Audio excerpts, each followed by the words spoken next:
ఆదాయానికి మించి ఆస్తుల కేసులో శిక్ష అనుభవిస్తున్న వికే శశికళకు బెంగళూరు జైలులో వీఐపీ సౌకర్యాలు అందిస్తున్నారని ఆర్టీఐ కార్యకర్త ఆరోపించారు అంటూ పలు ప్రైవేట్ వెబ్సైట్ వాళ్ళు రాస్తున్నారండి.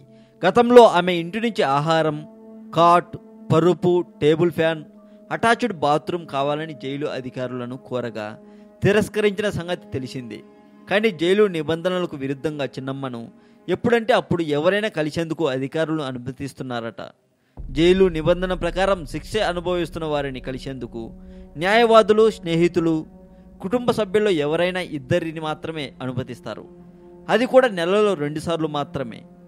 ఉదయం 11 నుంచి సాయంత్రం 5 గంటల లోపు కలిసేందుకు వీలుంటుంది. కానీ చిన్నమ్మను కలిసేందుకు సాయంత్రం 5 గంటల తర్వాత కూడా విజిటర్స్ వస్తున్నారు అన్నట్లుగా ఆరోపణలు వస్తున్నాయి. 31 రోజుల్లో 14 మంది శశికళను కలిశారని, వారిలో ఆమె తరపు న్యాయవాదితో పాటు అన్నా డీఎంకే నేతలు ఉన్నారని ఆరోపణలు ఉన్నాయి. మరి ఈ వీడియో మీద మీ కామెంట్ను పోస్ట్ చేయవచ్చు. ఈ వీడియో మీకు నచ్చినట్లయితే లైక్ కొట్టండి, మీ ఫ్రెండ్స్కి ఫేస్బుక్ ద్వారా షేర్ చేయండి. మరింత ఇలాంటి సమాచారం తెలుసుకోవాలని మీకుంటే సబ్స్క్రైబ్ చేయండి తెలుగు ముజో కథలు ఛానల్.